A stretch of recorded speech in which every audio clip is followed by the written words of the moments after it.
Buenos días, honorable presidium, autoridades, representantes de las IES y integrantes de las redes de paz de esta universidad, compañeros, compañeras y personas de la comunidad que nos acompañan, así como a la gente que nos está sintonizando a través de Facebook Live. El día de hoy nos reunimos en el marco del convenio de colaboración firmado entre el Instituto para la Economía y la Paz y nuestra universidad, para la presentación del Índice de Paz México 2024. Esta actividad se suma a las colaboraciones ya realizadas desde 2023 entre nuestras instancias, para la promoción y el fortalecimiento de la paz, que además es uno de los ejes del plan de trabajo de esta administración. El IEP es un grupo independiente de expertos, no partidistas y sin fines de lucro dedicado a cambiar el enfoque mundial hacia la paz como una medida positiva, alcanzable y tangible del bienestar y el progreso humanos. Entre sus objetivos está el desarrollar nuevos marcos conceptuales para definir la paz, suministrar parámetros para medir la paz y descubrir las relaciones entre las empresas, la paz y la prosperidad, así como promover una mejor comprensión de los factores culturales, económicos y políticos que crean la paz. Nos acompañan en la línea de honor la doctora Oliva Solís Hernández, en representación de nuestra rectora, la doctora Silvia Amaya Llano, el maestro Carlos Juárez Cruz,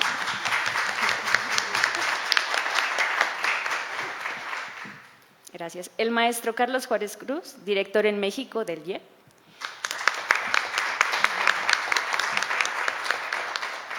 la licenciada Verónica Núñez Perusquía, directora de Atención a la Comunidad Universitaria, la maestra Floralicia Rodríguez Vázquez, coordinadora de Gestión Educativa para una Cultura de Paz,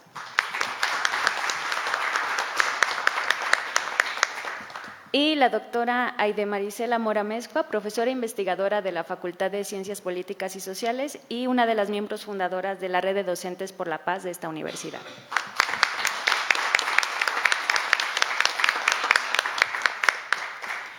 A continuación voy a ceder el uso de la voz a la doctora Oliva Solís Hernández, representante de la rectora y que es la secretaria particular de nuestra universidad. Adelante, doctora.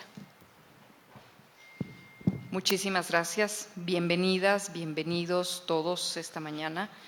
Creo que es un espacio muy importante para el diálogo, para la información que nos van a presentar sobre el Índice de Paz México 2024. El tema no es trivial, ni mucho menos. En ese sentido, el que forme parte como uno de los ejes transversales del programa en la universidad no es más que un reflejo de la necesidad que hay de que la paz se convierta en uno de los ejes que articulen el quehacer también, no solo educativo, sino el quehacer humano en general, ¿no? Ahora que nuestra compañera señalaba algunos de los objetivos que se plantea el instituto y que decía uno de ellos es la redefinición de la paz. Ahí me parece que esto es fundamental, ¿no? Cómo estamos entendiendo la paz. Y desde la reconceptualización empezar a ver cómo podemos medir la paz, ¿no? Una de las cosas que nos ha caracterizado es que siempre pensamos el mundo en forma dicotómica. Y entonces cuando pensamos en la paz, también solemos pensar en lo contrario de la paz, ¿no? Que aparece de múltiples formas, como discordia, como envidia, como enojo, como etcétera, etcétera. Y bueno, tener como muy claro, ¿no?, qué entendemos por la paz y qué no es paz, qué no contribuye a la paz, creo que es fundamental. Y para el campo de las ciencias sociales, las ciencias jurídicas, es básico, porque eso nos permite construir no nada más leyes, sino también instrumentos que nos ayuden a clarificar, que nos ayuden a medir y a partir de eso que nos ayuden a proponer alternativas, ¿sí?, para construir una cultura de paz. Entonces, bienvenidos esta mañana todos, todas las autoridades de distintas universidades, de distintos organismos que nos acompañan.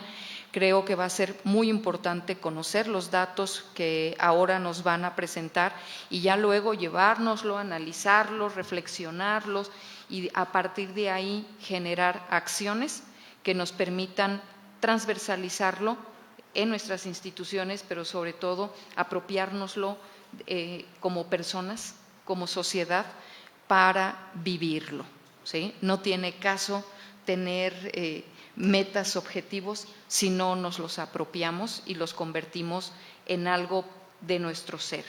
Así es que, bienvenidos de nueva cuenta y pues estamos dispuestos a colaborar en todo lo que supongan estos acuerdos, estos vínculos que se han venido construyendo y que esperemos sigan dando nuevos frutos. Muchas gracias.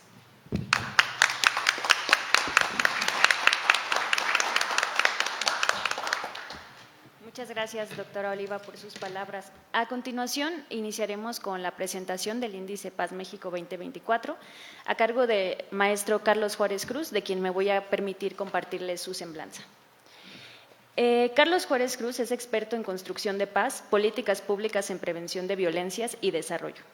Licenciado en Economía, cuenta con una maestría en Gestión Pública del ITES y una maestría en Políticas para el Desarrollo Internacional por la Universidad de Duke, en California del Norte. Es becario Rotary Pro Paz, con fuerte enfoque en construcción de paz y transformación positiva de conflictos. Es originario de Acapulco, Guerrero.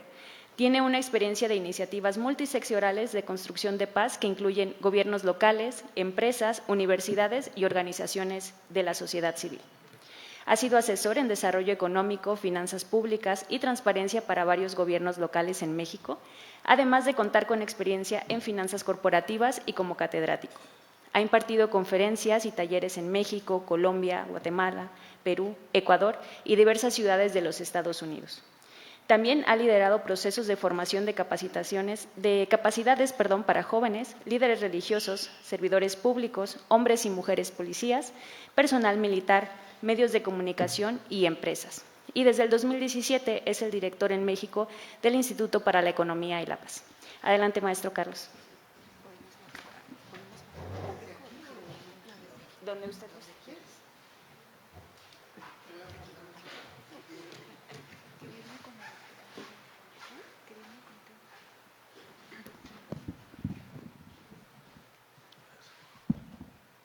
Buen día, me voy a acomodar un poquito a ver si… Gracias. Me voy a acercar un poco de este lado. Muy buen día a todas, a todos, muchas gracias por la invitación. Es bonito con el paso de los años ir ya como encontrando ciertas tradiciones o rutinas. Yo me voy acostumbrando a venir a presentar a la universidad los resultados del Índice de Paz, encontrar ya caras conocidas, amigos, e ir manteniendo una conversación viva a lo largo del tiempo sobre estos temas fundamentales. Entonces, pues muchas gracias por acompañarnos, es un privilegio, un honor para mí hablarles hoy. Ya me hicieron favor de presentarme, pues traemos la 11ª edición del Índice de Paz. Es un estudio que hacemos con mucha dedicación, con mucho esfuerzo, es un trabajo metodológico, pues lo tomamos muy en serio, hacemos un gran esfuerzo y esperamos que sea útil, que genere sobre todo algunas reflexiones. Digo yo, no siempre producimos respuestas, pero quizás hacer mejores preguntas sobre las violencias y sobre la paz que tanto nos hace falta en México. Bueno, ya me hicieron también favor de presentar al Instituto para la Economía y la Paz, que represento en México. Solamente me resta decir que somos un organismo apartidista, no promovemos una ideología específica, no estamos en medio de un mundo y un país polarizado, no asumimos ningún bando, nos tratamos de mantener objetivos y creo que ese es parte del valor que tienen estos informes, que presentamos datos, evidencia, todo lo que voy a hablarles hoy está basado en algún tipo de evidencia, de datos o de estadística o de un análisis muy serio. Estamos fundados y basados en Sydney, Australia, ahí está la oficina central, y tenemos oficinas internacionales también en Nueva York, Bruselas, La Haya, en Zimbabue, en África, y en la Ciudad de México. Yo estoy a cargo de la oficina de México y desde ahí atendemos el resto de Latinoamérica en la medida de nuestras posibilidades, pues somos un continente, una región muy amplia, ¿no? Les decía que esta es la 11ª edición del Índice de Paz. Llevamos ya más de una década midiendo estos factores, manteniendo una metodología constante, consistente, y esto permite algunos análisis más profundos de tendencias de largo plazo, contrastar la evolución de diferentes estados, contrastar incluso sexenios contra otros, para ver qué cosas han cambiado, qué retos persisten y qué cosas hemos aprendido y qué cosas todavía no hemos logrado entender. Vamos a hablar un poco de la metodología más adelante, pero solo les digo para empezar que medimos la evolución de los 32 estados del país. Medimos dos ángulos o dos enfoques. Cada estado contra sí mismo en su trayectoria histórica, su evolución histórica, y también cada estado contra el resto de los estados y contra el resto del país. Es un doble análisis, dos maneras de ver la evolución de nuestro estado. Tenemos 5 indicadores principales que a su vez se desagregan en 12 subindicadores que vamos también a detallar más adelante. Yo me atrevería a decir, antes de la sesión platicaba con Ramón Mendoza y decíamos, si bien este estudio tiene 100 páginas, no es muy extenso, no profundiza demasiado en cada tipo de violencia, creo que el valor que tiene es que presenta un panorama muy amplio, muy completo e integral de las violencias que se viven en nuestro país. Se analizan múltiples formas de violencia, como vamos a ver ahora, y también se hace una propuesta metodológica, un marco conceptual para comprender la paz de manera mucho más integral y sistémica. Decía muy bien la doctora Oliva, ¿verdad? Decía, estamos acostumbrados a visiones dicotómicas, lineales de la realidad, pero casi nada sucede linealmente ni en blanco y negro. Todo lo que observamos, los fenómenos humanos, naturales, tienen una naturaleza sistémica. Entonces, nosotros proponemos un abordaje sistémico hacia la paz. Esperamos con este estudio aportar o contribuir a que se diseñen mejores políticas públicas basadas en datos, con mejores evidencias, que se sostengan sobre algún argumento serio y que no partan de ocurrencias, de intuiciones, de prejuicios. En muchos casos lo hemos visto en diferentes momentos, en diferentes lugares, y que también algunos sectores, como el sector académico, el sector privado, puedan tomar decisiones mejor informadas a partir de lo que está sucediendo. De nuevo, esto es importante en un tiempo en el que estamos, un tiempo de posverdad, un tiempo de polarización. Es difícil distinguir lo que es cierto de lo que es, primero de lo que es cierto, de lo que es verdadero, y también lo que es verdad y lo que es mentira. Les hablaba de los 5 indicadores principales solo para darnos una idea de qué es lo que tiene más peso en la calificación de cada estado.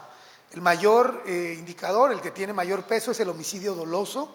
Después, los delitos que se cometen con violencia. Tiene a su vez 4 indicadores, subindicadores que veremos más adelante. Delincuencia organizada con 4 categorías de delitos que comete la delincuencia organizada. Los delitos que se cometen con armas de fuego, y un indicador que este año es nuevo, no lo habíamos incluido antes, sustituye a otro indicador, que es el miedo a la violencia. Qué tan seguras se sienten las personas en sus entornos, en su estado. Un panorama general de la violencia, el mapa de la República Mexicana. Encontramos que pues la violencia se va concentrando geográficamente, se mueve, se desplaza, atiende a algunas dinámicas internacionales del mercado de drogas globales, atiende también a las políticas públicas a nivel federal, atiende a las crisis de gobernanza en algunos territorios, a las disputas territoriales de grupos criminales, por supuesto. Vemos, solo por mencionar algún análisis, que en la parte del Pacífico Sur hay una mancha roja, tiene que ver con la entrada de precursores químicos hacia puertos como Manzanillo en Colima, Lázaro Cárdenas en Michoacán, Acapulco en Guerrero. Con este cambio vamos a hablar un poco también del cambio de tendencia y de demanda hacia el fentanilo por parte de Estados Unidos y los derivados del fentanilo, sus variantes, y esto requiere que los grupos criminales reciban precursores químicos a través de estas regiones del país, y esto explica en buena parte la violencia que se suscita en estos territorios. En el centro del país vemos una proliferación de laboratorios clandestinos, de la concentración de estos precursores químicos y el inicio de las rutas también de trasiego de drogas sintéticas, sobre todo metanfetaminas, fentanilo, ya no tanto cocaína y ya casi nada de marihuana, hacia el mercado más demandante de drogas ilegales del mundo, que es, ni siquiera diría Estados Unidos, simplemente el estado de California es el que mayor demanda drogas en el mundo, si fuera un país. La ruta de la costa oeste y la ruta de la costa este hacia los Estados Unidos. En el centro del país tenemos también este fenómeno de robo de hidrocarburos o huachicoleo, como se le dice cotidianamente. Y esto vamos analizando cómo evoluciona, cómo cambia de código postal la violencia, por decirlo de alguna manera, a partir de algunos fenómenos.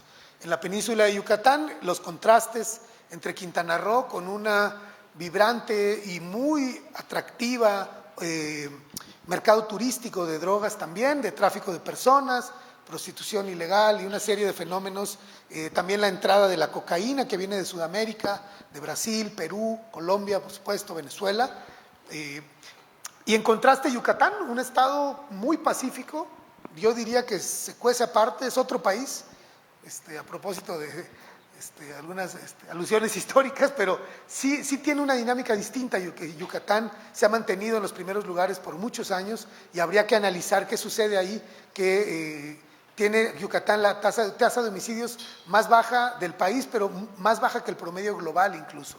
Entonces, bueno, estoy dando más o menos cuenta de la geografía del país. Querétaro mantiene la posición que tuvo el año pasado con 16 de 32, justo a media tabla. Ya mencionaba a Yucatán como el estado más pacífico, le siguen Tlaxcala, Chiapas, Durango, Coahuila. Es interesante y a la vez preocupante, llama mucho la atención Chiapas con la crisis severa de delincuencia organizada que hemos visto, una pérdida de gobernanza y de control territorial durante 2023 y sin embargo los indicadores formales no reflejan esta crisis. Vamos un poquito también a mencionar el caso de Chiapas. Más adelante, Durango, Coahuila.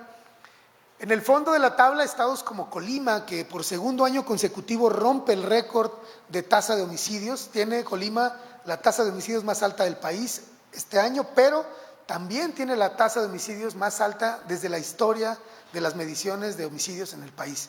Nunca habíamos observado una tasa de homicidios tan alta, que está en 111 homicidios por cada 100,000 habitantes. Y es el segundo año consecutivo que rompe este récord. El récord pasado lo tenía también Colima, el estado. Baja California, sobre todo por la dinámica en Tijuana, algo en Ensenada, la violencia se va concentrando, como ya mencionábamos en el mapa, la violencia se concentra en algunas regiones del país. El promedio nacional no cuenta la historia de cómo se concentra en algunos estados del país. Y si hiciéramos un acercamiento, un zoom a esos estados en rojo, veríamos que dentro de esos estados la violencia se concentra en algunos municipios, como en Baja California, un estado grande, muy largo, que la violencia prácticamente está concentrada en Tijuana y en Ensenada y se va expandiendo, pero sobre todo ahí. Y si hiciéramos un zoom, un acercamiento a las ciudades más violentas como Tijuana, veríamos que hay zonas de la ciudad que están más rojas y otras están más verdes. Entonces, estos son aprendizajes que vamos entendiendo, cosas que vamos comprendiendo cuando analizamos estos fenómenos de violencia. Morelos, Guanajuato, Zacatecas, los últimos 5 lugares.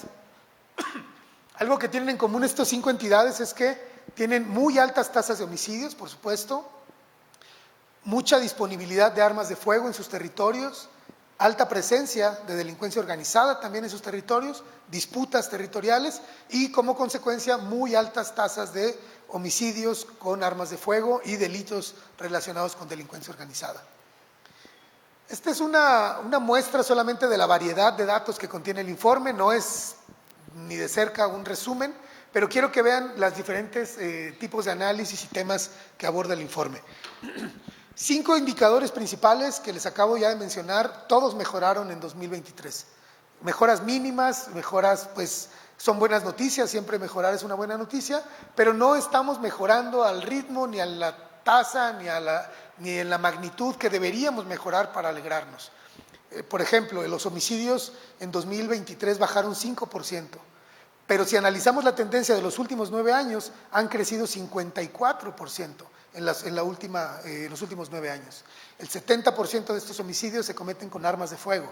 Entonces, nuestra crisis de homicidios tiene que ver con armas de fuego y tiene que ver también con disputas de delincuencia organizada. 15 estados mejoraron, 17 empeoraron. Si se fijan, la primera viñeta contrasta el hecho de decir que todos los indicadores mejoraron, sin embargo, la mayoría de los estados empeoraron. ¿Qué está pasando? Pues que es un fenómeno que ya hemos visto por varios años. Los que empeoran mucho más, o empeoran peor, digamos, empeoran mucho más que los estados que mejoran. Es decir, de tal manera que los deterioros en la paz en el país contrarrestan y sobrepasan las mejoras en algunas entidades.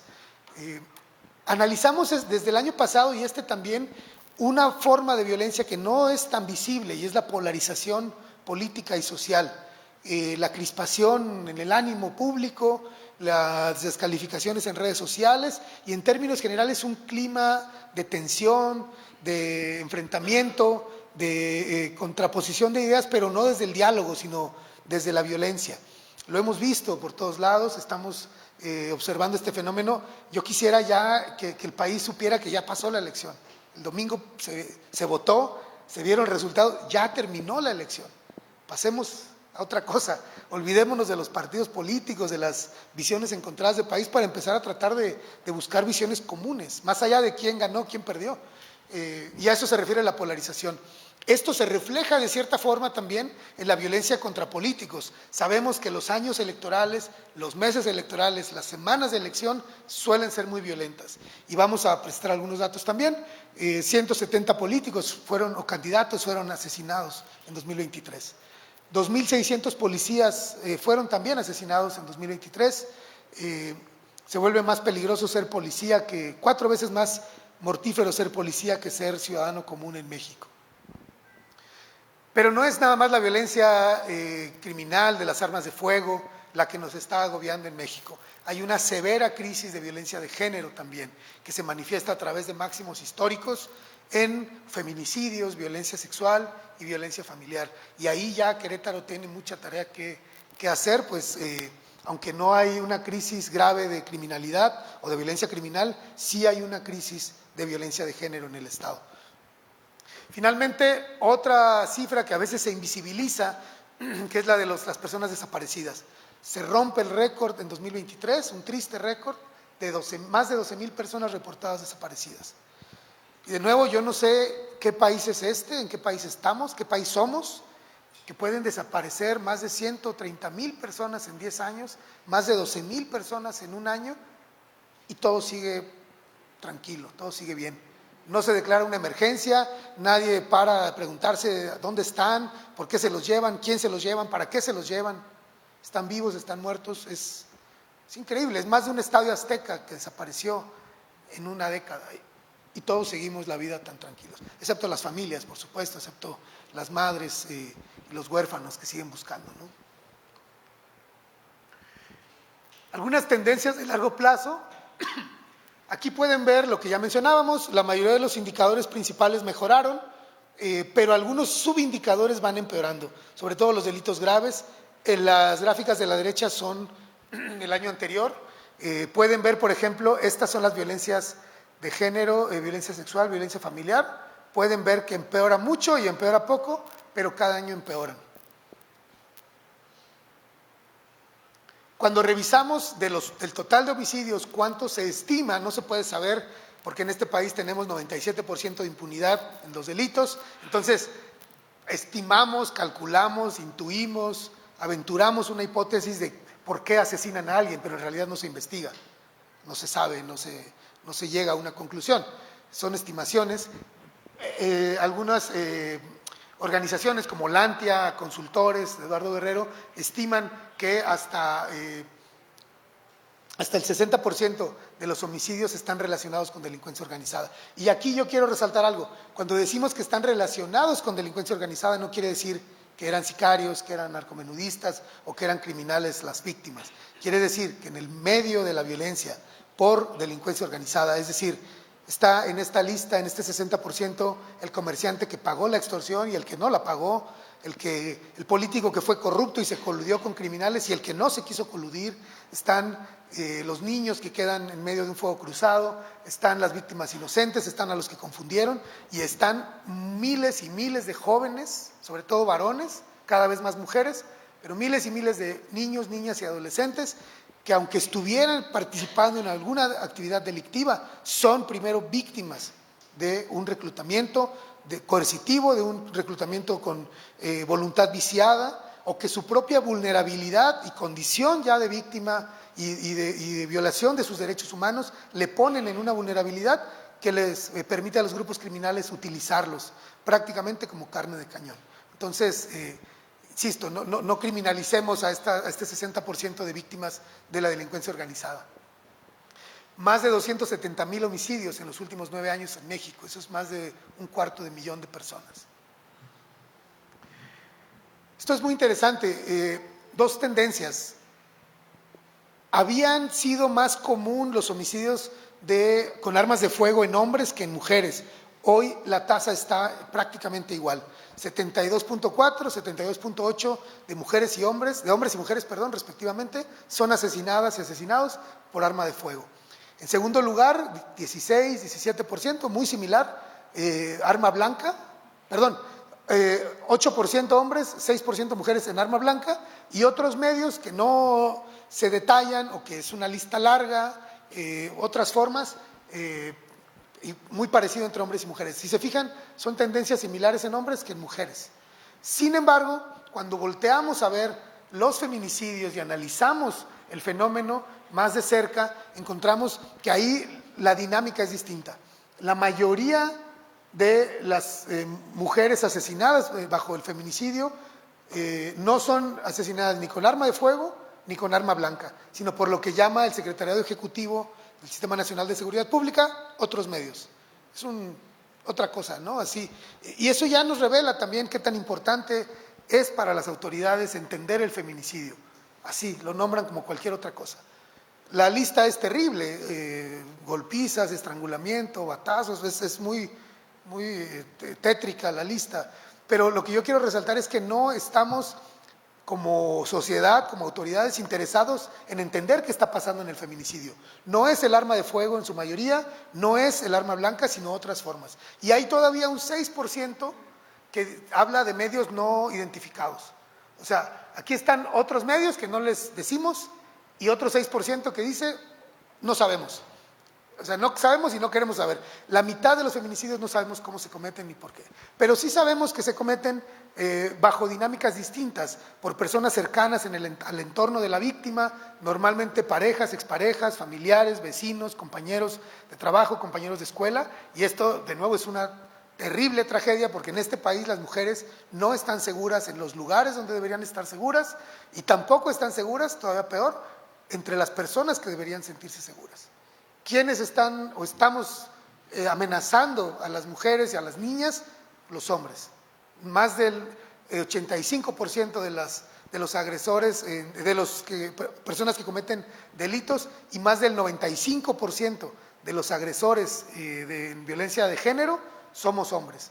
Entonces, pues un llamado a que se registre y se entienda mejor este fenómeno de violencia de género, y también un llamado a los hombres a que revisemos la forma en que aprendimos a ser hombres, la forma en que estamos viviendo nuestra masculinidad, cómo procesamos emociones y una serie de trabajo muy fuerte que hay que hacer entre hombres y para ser mejores hombres y no causar este daño. Acá también los hombres son los que asesinan a otros hombres, por cierto.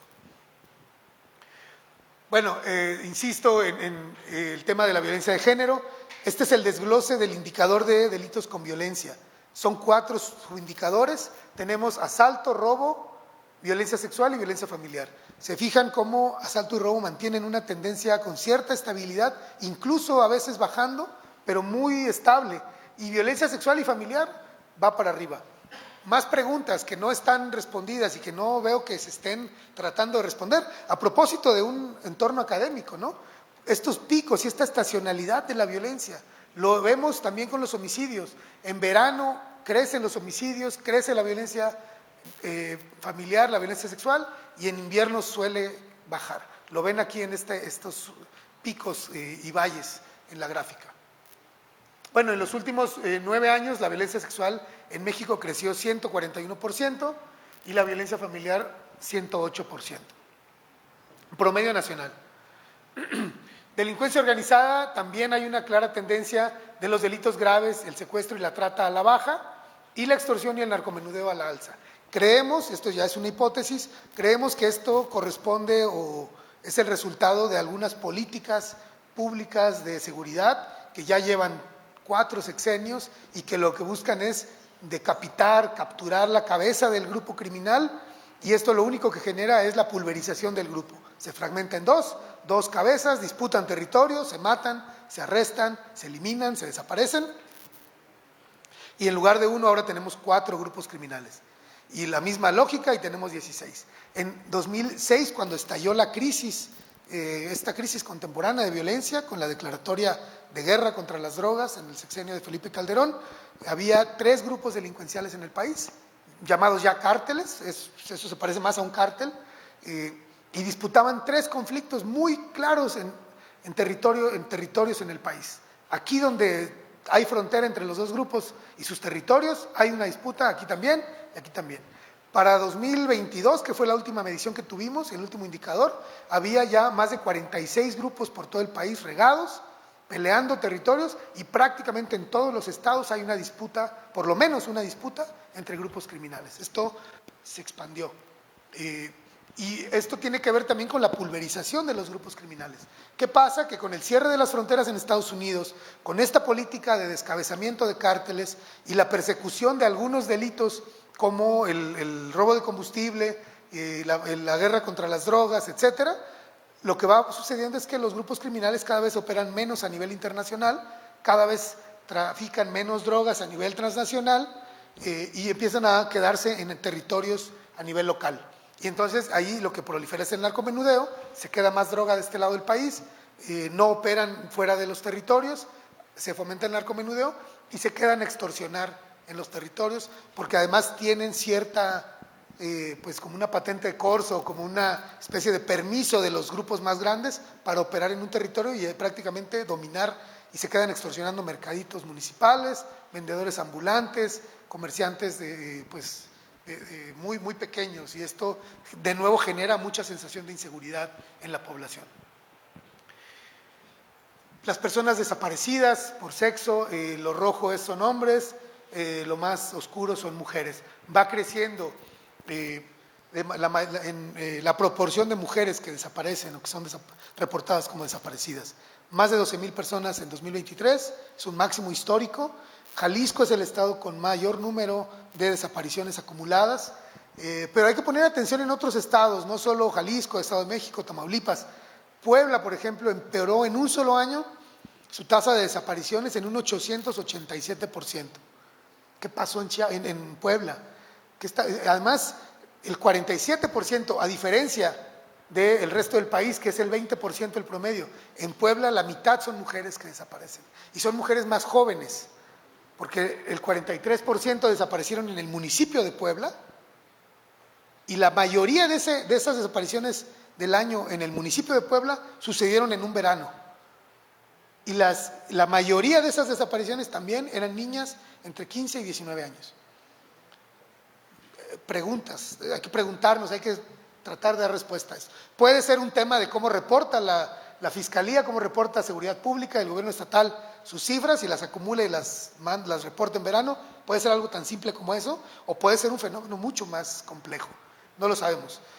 Sabemos que a nivel nacional también son más jóvenes las mujeres que desaparecen que los hombres. Los hombres, el rango de edad de mayor incidencia de desaparición es de 25 a 29 y las mujeres de 15 a 19.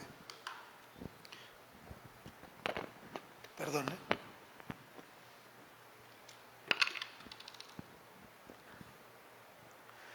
El descubrimiento de fosas ha ido en aumento. 2019 fue un año terrible para este fenómeno. De nuevo, Jalisco tiene el número promedio más alto de cuerpos por fosas. Hay que también revisar qué está pasando en Jalisco. Y bueno, pues todo este panorama de malas noticias, de indicadores que van empeorando, pues explican también este crecimiento del miedo en el territorio nacional. En 2018 se alcanza un pico de mayor miedo a la violencia, con casi 80% de la población de todo el país reportando sentirse insegura, y esto ha ido mejorando poco a poco. Tengo que decir, el promedio nacional, hoy es de 75%. 75% de la población en México dice no me siento seguro o segura en mi estado. Yo insisto, es bueno que mejore esto, es bueno que pasó de 80 a 75, pero es una tragedia que 3/4 partes del país no se sienta seguro en donde vive. Estados como Zacatecas, el 92% de la población, prácticamente todo el mundo tiene miedo en ese estado. Baja California Sur, contrasta, es el mejor evaluado, 33% de la población se siente insegura. Y ya mencionaba el caso de Chiapas, aunque los indicadores formales de Chiapas dan una buena calificación al estado, la percepción de seguridad es muy baja, o la percepción de inseguridad es muy alta. Entonces hay una brecha. Los números no están reflejando la percepción y la sensación de inseguridad del estado de Chiapas. Algunos datos para Querétaro. Yo no me atrevería a hablarles de cómo es la vida en Querétaro, yo no vivo aquí, ustedes sí, pero yo les comparto las estadísticas que tenemos sobre su estado. Llama mucho la atención que ha habido un incremento en los últimos 9 años de 15% en los homicidios. Hay que poner mucha atención en esto. Los delitos en general con violencia aumentaron 75% en 9 años, pero hay que poner mucha más atención a esto. Miren, más de 500% creció la violencia familiar en 9 años, 23% creció en el último año y la agresión sexual más de 200%. Son violencias de género, nuevamente. Entonces, Querétaro está en la posición, bueno, la extorsión, aunque no hay un caso grave de extorsión en Querétaro, ojalá que no lo haya nunca, pero miren la tendencia, más de 2000%, 2700% creció la tasa de extorsión. Esto pasa en algunos lugares donde la tasa de extorsión es muy baja. Pensemos que en un lugar donde hay una tasa de 3, bueno, la tasa de Querétaro es de 61 ahorita. Entonces viene de niveles muy bajos y ha crecido mucho en los últimos años. De nuevo, esto sirve para prender las alarmas y poner atención. Querétaro está en la posición 16, tiene la 6ª tasa de homicidios más baja del país, es una buena noticia, es decir, está mejor posicionado en homicidios que en el resto de los delitos, es bueno, no hay una crisis de homicidios, pero en agresión sexual tiene la 7ª tasa más alta del país. De peor a mejor está en el 7º lugar. Violencia familiar, el lugar 20 de 32, de mejor a peor, es decir, se ha incrementado más de 500% la tasa. Y más de la mitad de la población en Querétaro dijo sentirse segura. ¿Qué está pasando? Pues miren, podemos interpretar estos factores o estos indicadores como un crecimiento de la criminalidad, un crecimiento de las violencias en Querétaro, y sin embargo las personas todavía nos sentimos seguras aquí. ¿Está bien? Ahorita vamos a ver algunos otros datos, como por ejemplo,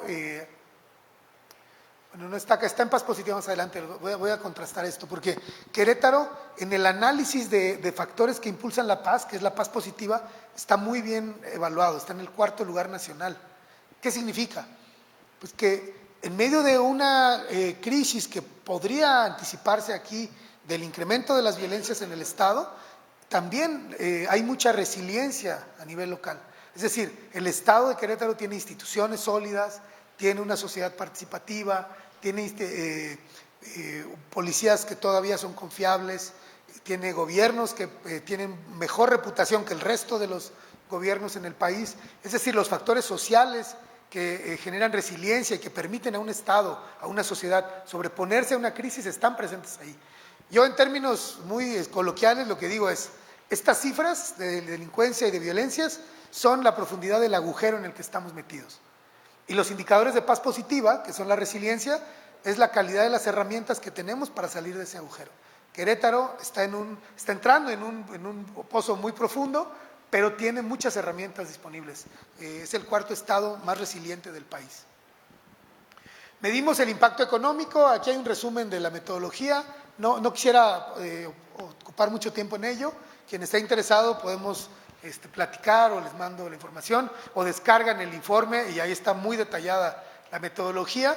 Medimos costos directos, costos indirectos y costos de oportunidad. Todo lo que la economía se pierde en dinamismo, en inversión, en productividad, en medio de una violencia tan grave como la que vivimos. Este es el desglose del impacto de la violencia en la economía. Si se fijan, casi la mitad, que es la línea roja, la parte roja, corresponde a los homicidios en el país. y el resto a delitos con violencia. Esto no es normal en el mundo. A nivel global, la mayoría, más de la mayoría de estos costos suelen estar en temas de seguridad pública, militarización y la inversión en instituciones, pero no vienen originados por efectos de violencia homicida, por ejemplo. Solo en 2023 la violencia nos impactó en un equivalente al 20% del PIB, entre toda esta gran bolsa que les mencionaba. 42% de este impacto correspondió a homicidios, y a cada mexicana y mexicano, por ponerlo en términos más comprensibles, nos costó la violencia 37,000 pesos por persona. En Querétaro, la violencia nos costó 89,000 millones. Insisto, en esta bolsa que implica lo que gastaron las familias, desde no salir por miedo, no ir a trabajar por miedo, lo que perdieron en un robo, o incluso los gastos funerarios, hospitalarios, cuando a un familiar nos toca la violencia. El costo de las patrullas, de las cárceles, de la policía, de los chalecos, de las armas, de los salarios de los policías, del sistema judicial, cuánto cuestan las prisiones, la comida de las personas en prisión, la pérdida de productividad de los muertos, la pérdida de productividad y contribución a la economía de las personas en prisión, lo que le costó a las empresas reubicarse ante un evento de violencia, las extorsiones pagadas, la seguridad privada, la herrería, la videocámara, el seguro pagado, etcétera. Si empezamos a desdoblar estos costos, van a ver que hay una serie de costos que no son visibles, que asumimos ya como algo normal. Voy a pagar taxi porque ya es tarde y en camión es más peligroso. Ese es un costo de la violencia, estar inseguros. Entonces, hay muchísimos costos de este tipo.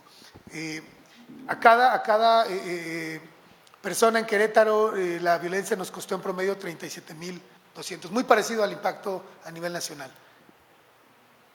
Cuando hacemos un acercamiento y analizamos cuánto se gasta el gobierno federal en algunos rubros, ya estamos hablando de gasto público, no gasto privado, gasto familiar, solo el gasto público. La historia es distinta porque ahí se está invirtiendo muy poco en algunos rubros, como el sistema de justicia y el sistema de seguridad pública. Y se está invirtiendo cada vez más, a partir de 2018, en el sector de Fuerzas Armadas. Ha habido ya en los últimos 2 años una caída, pero es que el ritmo de crecimiento era alarmante. Ahora, y no estamos en contra de que se invierta en Fuerzas Armadas, lo que pasa es que entre más se invierte en Fuerzas Armadas, menos se invierte en el sistema de justicia, menos se invierte en policías locales, menos se invierte en las instituciones que imparten y que generan seguridad y justicia a nivel local. Las policías estatales están abandonadas, ya ni hablemos de las policías municipales que están a punto de desaparecer. Y toda la seguridad está planteada y está apostada a la Guardia Nacional y las Fuerzas Armadas. Todos los expertos coinciden en que no es una buena fórmula cederle a las Fuerzas Armadas la seguridad pública. No están hechos para eso, no es su vocación, no es su formación, y lo que sí es más natural es una policía civil de proximidad que conoce la gente, el territorio, y que está entrenada y capacitada para proveer seguridad pública. Les hablaba de este enfoque sistémico, más integral de la paz, que es la paz positiva. Hemos desarrollado un modelo que proviene del concepto de Johan Galtung de paz positiva, paz compleja, paz de largo plazo, y nosotros hemos encontrado en nuestro análisis estadístico, empírico, que hay 8 factores fundamentales para la paz en el largo plazo. Gobiernos que funcionan bien, menor desigualdad, la reducción de las desigualdades, una distribución más justa de los recursos. No es la pobreza un factor de violencia, es la desigualdad, la sensación de un trato injusto, la acumulación excesiva, inmoral en algunos sectores y la carencia absoluta en otros sectores.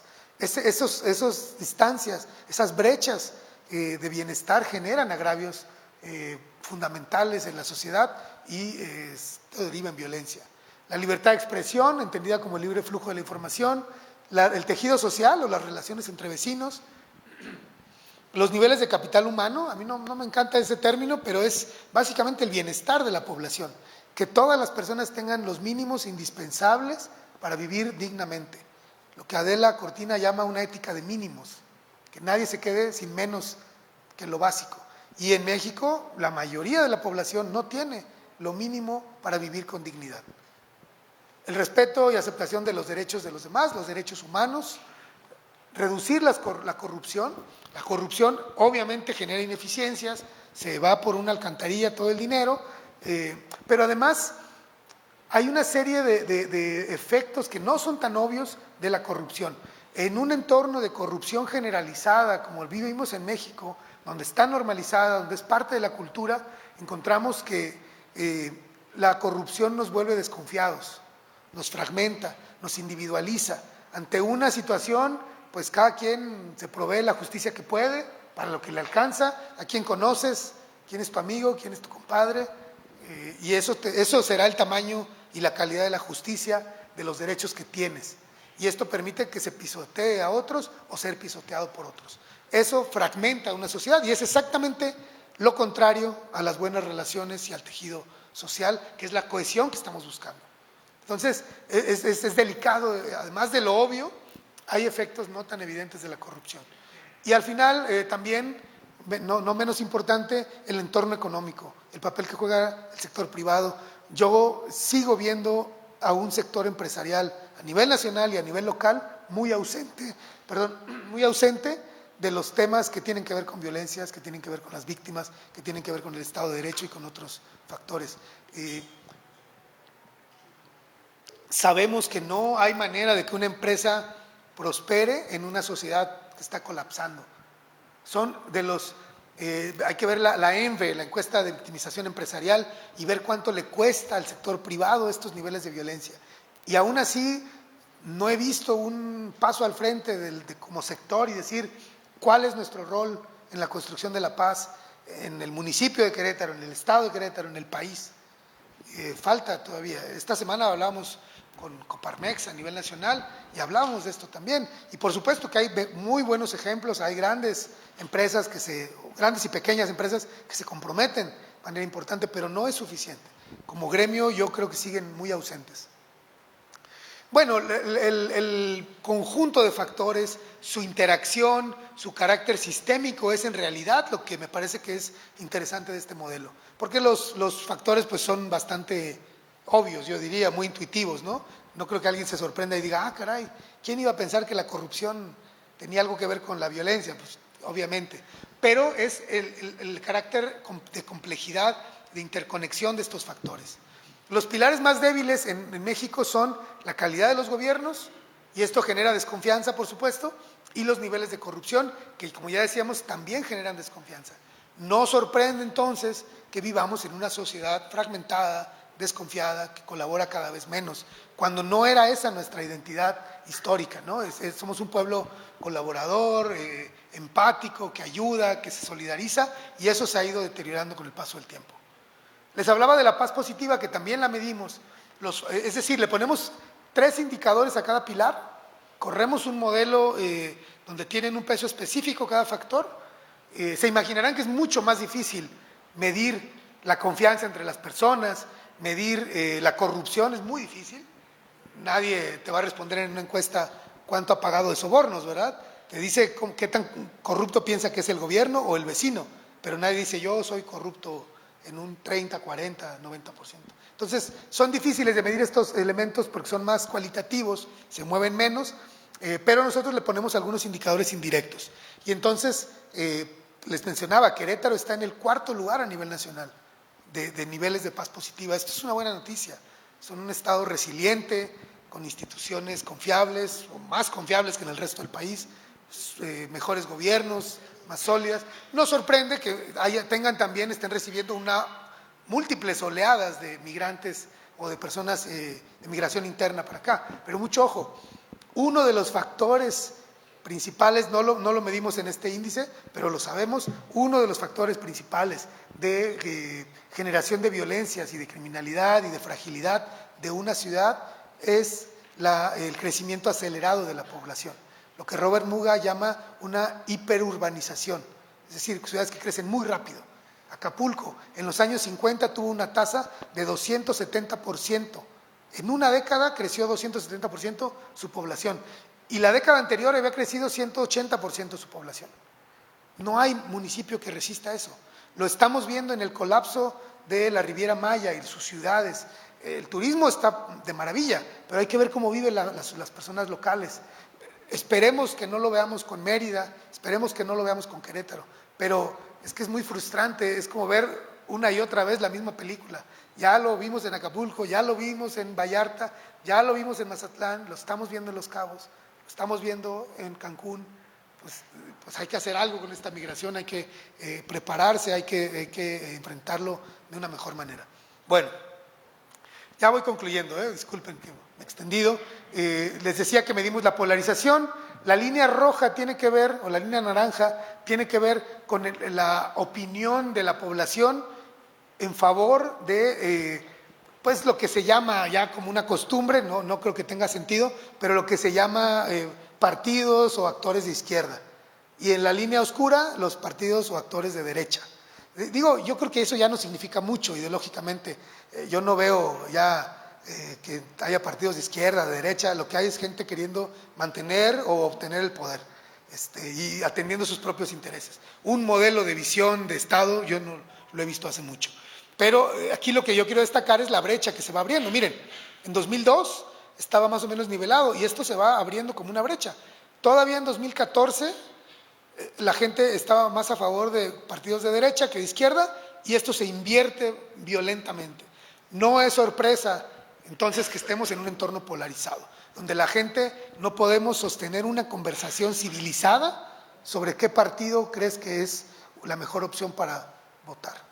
Y acabas a mentadas de madre, por decirlo menos, ¿no? No hay forma, todo llega al insulto, todo termina en la descalificación, tú y tu candidato y toda su familia, ¿no? Son esto y son aquello. Eso refleja la polarización. Es peligroso, no es que estemos cerca, pero así con una polarización y una deshumanización del otro, con una objetivación y una deshumanización del que piensa diferente a mí, así comenzaron holocaustos, así han comenzado genocidios. Lo primero es llamarles con otro nombre a estas personas, nombrarlos de otra manera, adjudicarlos como un enemigo de nosotros. Lo pueden ver, por ejemplo, con Donald Trump llamando violadores a los mexicanos. ¿Se acuerdan? Los mexicanos son violadores. Los afroamericanos son esto. Los judíos, ¿no? El antisemitismo. O sea, así se va construyendo una narrativa de enemigo común. Los otros, el enemigo. Tú eres de los otros, tú eres el enemigo. Y eso es muy, muy peligroso. Por eso lo medimos. Les decía que ser policía es 4 veces más peligroso que ser miembro de la sociedad común, digamos, o población general. La tasa es 4 veces más alta. Sin embargo, ser policía en Yucatán es mucho más seguro que ser ciudadano del resto del país, por ejemplo, ¿no? El número de eventos de violencia política, lo rojo es el total de eventos y lo oscuro son los homicidios. Hubo una crisis severa, no se había visto tanta violencia, ni siquiera en 2018, que fue el año de elecciones nacionales inmediato anterior. Bueno, ya algunos otros datos y ya para terminar, hay más violencia hacia personas de miembros que compiten por candidaturas o compitieron por candidaturas a nivel local, municipal. También hay más violencia contra partidos de oposición. Si gobierna el partido A en este lugar, los partidos B, C y D de oposición que compiten son más vulnerables. Son más vulnerables los miembros del Poder Ejecutivo, quienes compiten alcaldes, regidores, miembros del staff de un gabinete presidencial o de un alcalde, ¿no? Entonces, todo eso lo sabemos. Ya para concluir, entonces, México vive una crisis de violencias. No es la crisis del narco, no es la crisis de los grupos criminales, nada más. Es la crisis también de la violencia de género, del colapso de las instituciones, de la falta de confianza entre nosotros y la falta de confianza en las autoridades, la pérdida de la esperanza hacia el futuro, la vulnerabilidad de los jóvenes que nos son arrebatados a diario de las manos y nadie opone resistencia como si no fueran nuestros, la crisis de desaparecidos, de feminicidios, de polarización, donde ni siquiera los policías están seguros en un país. Entonces, esto implica elementos criminales, pero también factores interpersonales. cómo nos relacionamos en la casa, en la calle, entre amigos, en la familia, en el noviazgo, en el matrimonio, etcétera, en las relaciones de pareja, y también algunos factores institucionales que hay que atender. Esto requiere, esta crisis compleja, amplia, sistémica, multidimensional, requiere respuestas igual de complejas, igual de robustas, verdaderas políticas públicas que articulen a los sectores, que convoquen al empresariado, que convoquen a los medios, que convoquen a las iglesias, a las universidades, a las familias, a todo mundo. Cada quien le toca algo hacer. Falta una agenda nacional, no hay una agenda que digamos, este es el plan, vamos a ir mejorando, muy poco a poco, pero vamos a ir mejorando. No existe esto todavía. Yo no veo un liderazgo claro, no hay quien pueda convocar sin que lo bajen a jitomatazos del estrado. Convocar también a los actores y a los distintos órdenes de gobierno. Quisiéramos ver un gobierno federal que por un lado convoca al Poder Judicial, convoca al Poder Legislativo, desarrollan estrategias conjuntas, porque no es solamente la crisis de seguridad, es la crisis de justicia, es la crisis de legalidad, y así están involucrados los tres órdenes de gobierno. Lo que hemos visto son una serie de pleitos políticos, de órdenes unos contra otros. Y también que desde el gobierno federal se pudiera convocar al orden, al nivel municipal, o al orden municipal, al orden estatal, porque ahí también hay que hacer una complejidad vertical y horizontal. No lo hemos visto, creo que es uno de los principales desafíos de quien va a empezar a gobernar este año la presidencia, y estas verdaderas políticas entre sectores, colaborando unos con otros, así suena muy bonito, esto no es factible, no será posible si nos mantenemos polarizados, divididos, desconfiados, descalificándonos. Somos los seres humanos entes multi-identitarios, es decir, pues yo soy el del instituto, que ya me presentaron, pero también soy padre, también soy pareja, también soy amigo, me gusta el fútbol, me gusta cocinar, y tengo una serie de identidades, miles, igual que ustedes. Cada una y cada uno de ustedes tiene miles de identidades, capas identitarias. El partido por quien votamos es apenas una capa identitaria de cientos o de miles. Definir nuestras relaciones a partir de solamente esa capa no tiene sentido. Somos mucho más que nuestra visión de quién debe gobernar o quién no debe gobernar, o qué sector tiene la razón y cuál no. Entonces, no vamos a superar la polarización por casualidad, tenemos que resistirla, tenemos que optar por el diálogo, tener una ética dialógica de entender, de escuchar, de no descalificar y de respetar y de apreciar la diversidad del otro que tenemos enfrente. Bueno, pues por mi parte sería todo. Les agradezco su atención. Acá pueden descargar el índice de paz y pues muchas gracias.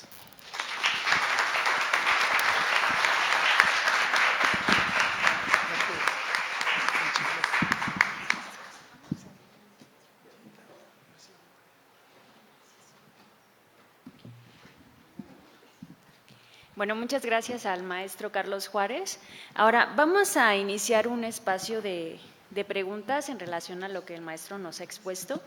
Les voy a pedir que levanten su mano y que quien tenga la intención de hacer una pregunta o una participación, que levante su mano, nos diga su nombre y el espacio de donde viene. Y voy a aprovechar también este momento para hacer un agradecimiento a los representantes de las instituciones de educación superior que nos acompañan, como de la Universidad Tecnológica de Querétaro, la Universidad Politécnica de Querétaro, la Universidad Cuauhtémoc, la Escuela Normal Superior del Estado de Querétaro, la Universidad Pedagógica Nacional, el Instituto Tecnológico de Querétaro, la Universidad del Valle de México y la Universidad Tecnológica de San Juan del Río, así también como nuestro agradecimiento a la directora de Análisis y Seguimiento de Políticas Públicas en materia de Derechos Humanos del Estado, la licenciada Valeria Guerrero Ángeles, y también a la doctora Margarita Teresa de Jesús García Gasca, exrectora de la universidad. Muchas gracias por estar aquí. Entonces, abrimos el espacio. Quien guste hacer alguna participación, por favor, levante su mano.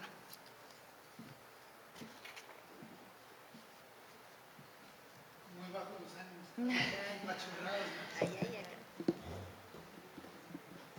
Adelante, si gustas.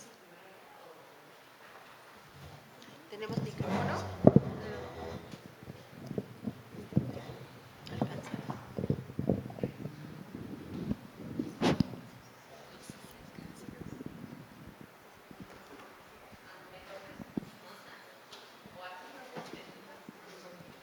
Sí, si gustas acercarte, también, por favor. Gracias. Gracias. Pues buenos días a todos, todas y todes. Pertenezco aquí a la UAC. Justamente colaboramos en la coordinación de la gestión de cultura de paz desde una de las facultades. Y mi pregunta es acerca si han encontrado alguna correlación con programas de prevención o acciones específicas. Digo, el panorama yo creo que es muy alarmante en este sentido, escuchándolo. Es como un trabajo en conjunto entre universidades, con acciones específicas, fuertes, contundentes. Creo que sí comentaba esta parte de desesperanza en la parte, más bien en la estructura de gobierno. Entonces, como que sí me queda un poco sobre que si han encontrado alguna correlación de programas específicos de prevención en los estados que comentaba con mayor índice de violencia. Gracias. ¿Respondo o dejamos unas? ¿Sí? Ahora sí que… Bueno, sí. No tengo una gran respuesta como quiera, pero es difícil responder a esto, profesora, porque vemos señales muy contrarias. Por una parte, yo decía 3 sexenios de la misma fórmula, así lo pensamos, pero también es cierto que este sexenio que está concluyendo, vimos, a diferencia de otros, una apuesta mayor a programas sociales, becas universales para jóvenes, beca Benito Juárez para niños, muchas transferencias directas para algunos sectores. De entrada no está mal, digamos, está bien, qué bueno que se acerquen recursos a las personas, pero creo que falta mucho más. Por eso decíamos verdaderas estrategias, verdaderas políticas públicas. Les pongo un ejemplo. Hemos escuchado una y otra vez que Jóvenes Construyendo el Futuro, becas, becas para emplear a jóvenes. Uno lee el diseño y está muy bien, pero es un programa de empleabilidad de jóvenes. Hemos escuchado muchas veces en los discursos públicos que es un programa que aleja a los jóvenes de la delincuencia, que previene que se unan a pandillas y un montón de interpretaciones que yo estoy seguro que sí pasa. Eso yo no puedo decir que no está sucediendo, debe estar sucediendo, pero no sabemos cómo, por qué, porque el programa no está diseñado para eso, no tiene indicadores de eso, no está focalizado para eso, es una beca universal. Entonces, la verdad yo no estoy de acuerdo con estas estigmatizaciones de se lo usan para tomar caguamas los jóvenes. Y, pues, ¿para qué usa el dinero los jóvenes? Pues para tomar caguamas, muchos, la verdad. ¿Para qué usa usted el dinero? ¿Para qué usa el dinero? Pues para las cosas que yo quiero, ¿no? No es eso. Es que en el diseño de la estrategia no está focalizado hacia los lugares con más violencia.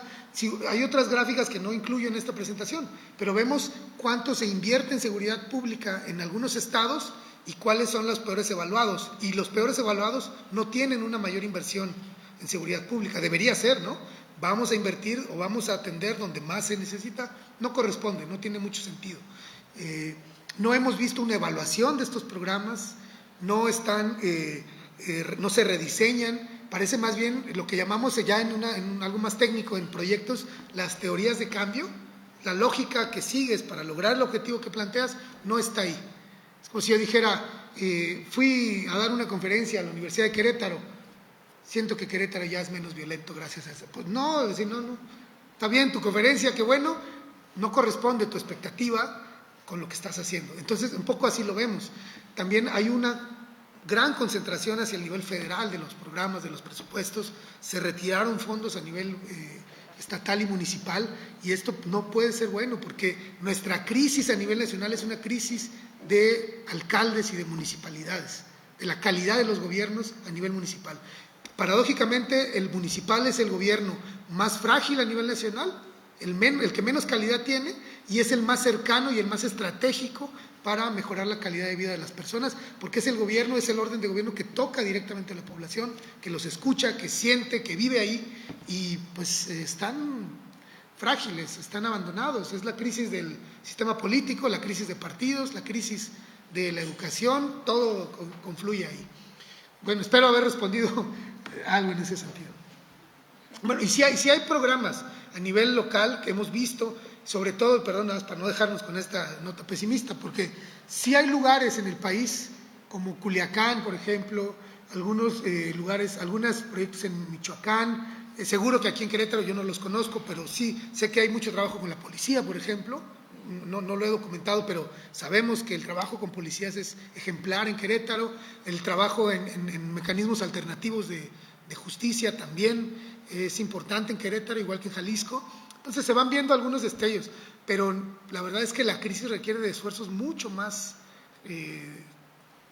claros, más potentes, ¿no? Porque mientras mejoramos un poquito, las crisis, las violencias apabullan, se sobreponen a las mejorías, ¿no? Gracias. Hola, muy buenas tardes. Soy María Teresa Gómez Alraña. Vengo en representación del Instituto Tecnológico de Querétaro y presido una organización de la sociedad civil que se llama México Orgullo y Tradición, que promueve cultura de paz por medio del arte. Estoy feliz de estar aquí y mi pregunta es, nosotros sabemos que el arte como tal ayuda a la prevención de conductas de riesgo, pero los indicadores tal cual no tenemos. No sé si ustedes tienen esos indicadores para que nosotros podamos justificar la importancia de la resignificación de espacios por medio del arte para poder disminuir la violencia familiar. Muchas gracias. Gracias, excelente. A lo mejor sí, si quieres, escuchamos 3 preguntas y ahorita ya… Sí. Entonces, voy a dejar que levantaron la mano. Gracias, buenos días, Rodolfo Loyola. Yo tengo una pregunta, ¿cómo valoras tú el esfuerzo de la Agenda Nacional de Paz, promovida desde la Comisión Episcopal y todo este tema de la formación de la Red Nacional y las redes estatales de paz? Gracias. Gracias. Sí, está bien, por favor.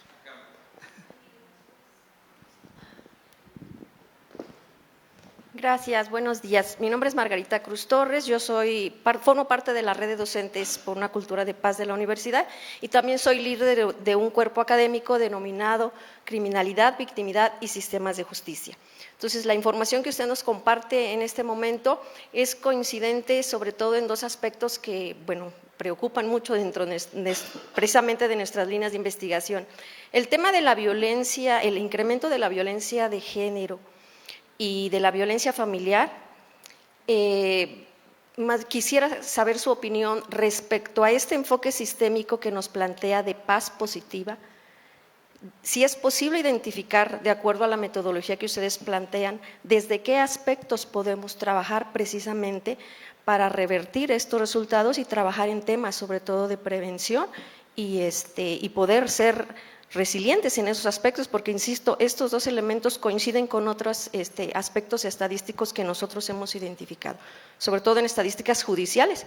En el sistema de justicia coincide esto, el incremento de las carpetas de investigación que se están judicializando en estos 2 delitos. Gracias. Si puedo responder, porque si no se me va a olvidar. Bueno, sobre arte y las expresiones artísticas, culturales como inhibidores de violencias, yo creo que sí está probado que funcionan los programas de arte y cultura. Ahora, diré algunas cosas, no es mi área de especialidad, me disculpo si digo una barbaridad, pero sabemos que funcionan, sabemos que son buenas respuestas, pero también lo que hemos visto es un pintadero de bardas por todos lados en el país, de nuevo esperando que baje la violencia por eso, porque vimos que en Medellín pusieron a los jóvenes a pintar murales en los barrios más peligrosos y ya con eso entonces vamos a pintar aquí murales. No es así, digamos, no lo digo por ustedes obviamente porque ni los conozco, pero lo hemos visto en el país, decimos, las soluciones no son simétricas a las causas, no es así de lineal ni de directo, entonces se pueden diseñar estos programas, pero hay que enfocarlos, hay que diseñarlos para que atiendan hay que enfocarlos en poblaciones específicas, hay que acompañarlos de otros elementos, hay que plantearlos como programas integrales.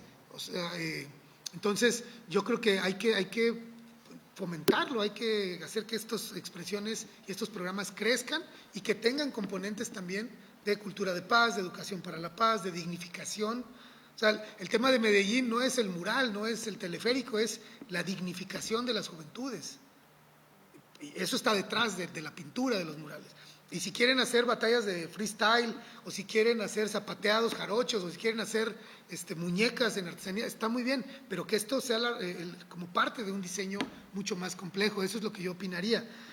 Ahora, sirve, yo creo, y esa es nuestra esperanza, con esa esperanza hacemos estos informes.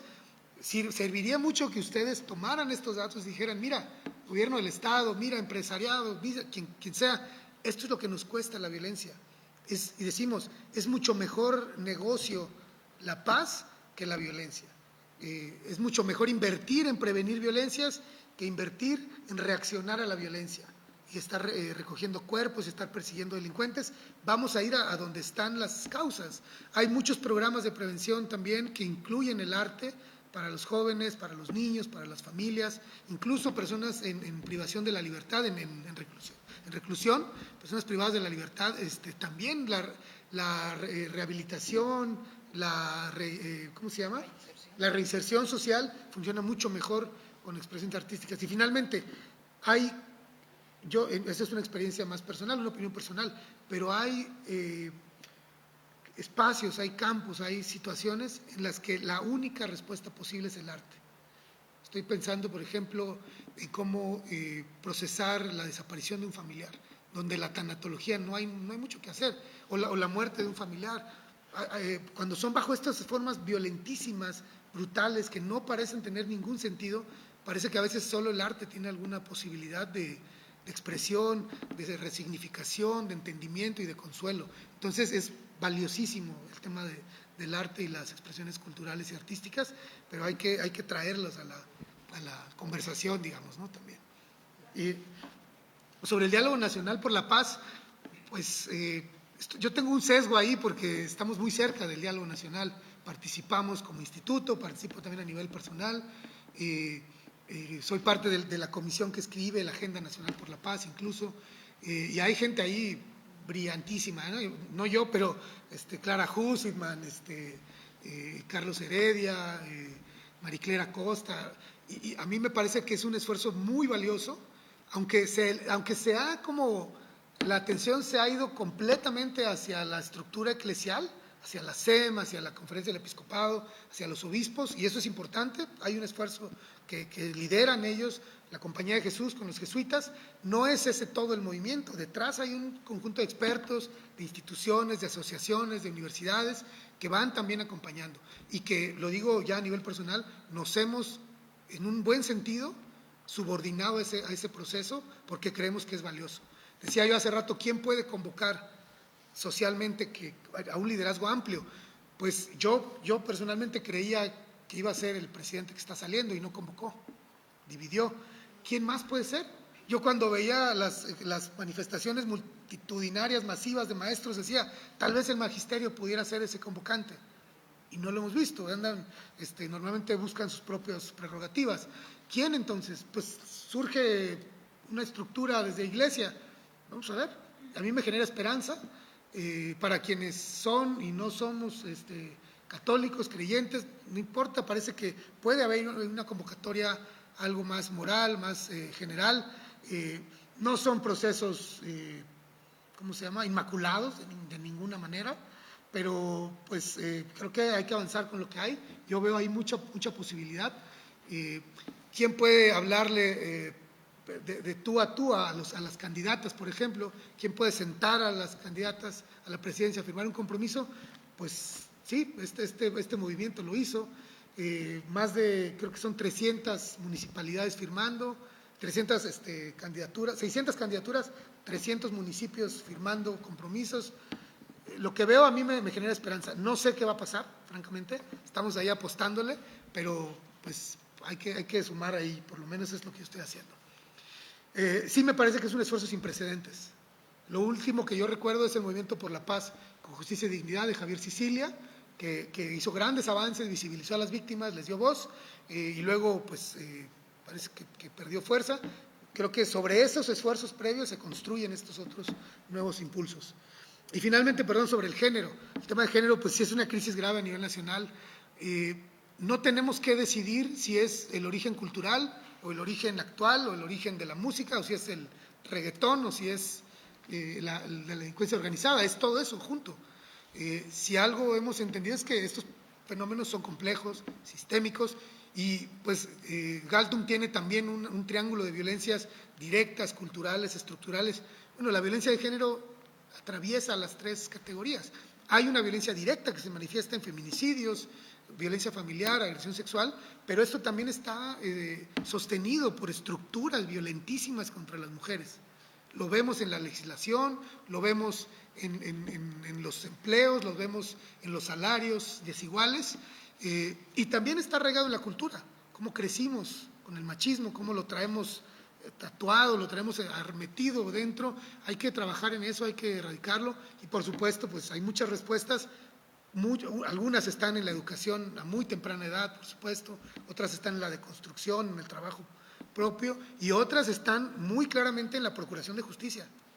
O sea, sí, el feminicida fue un niño violentado, claro que sí, hay que atender eso, pero también hay que meterlo a la cárcel, investigar, perseguirlo y meterlo a la cárcel, porque eso se vuelve un incentivo también para generar otras violencias, o para incentivar estas formas de violencia contra la mujer. Bien, mi nombre es Ramón Mendoza y quiero preguntar lo siguiente.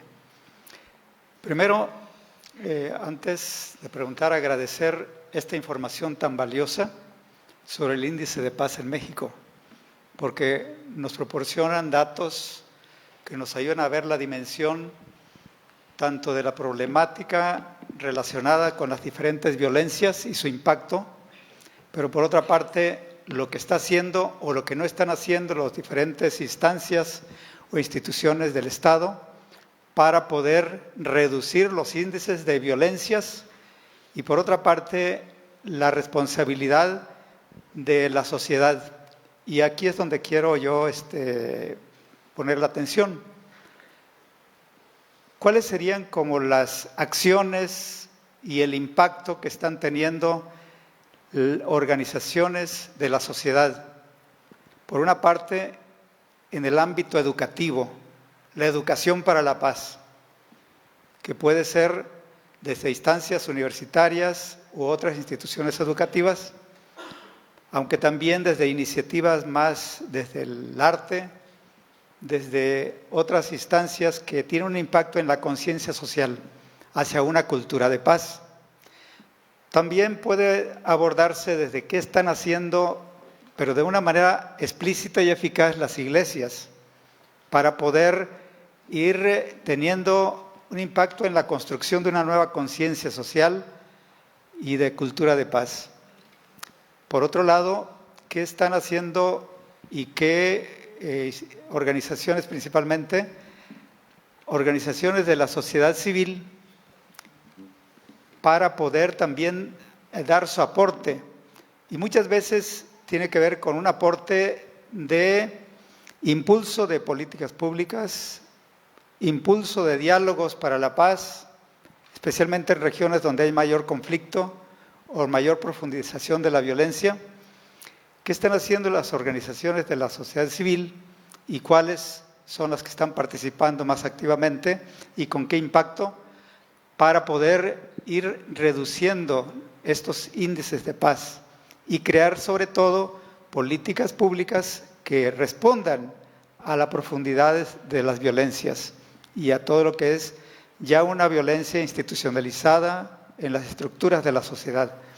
Entonces, desde aquí quiero ver si hay una respuesta y, pues, por otro lado, ¿qué se podría ir planteando como alternativas para ir avanzando en esa línea social? Gracias.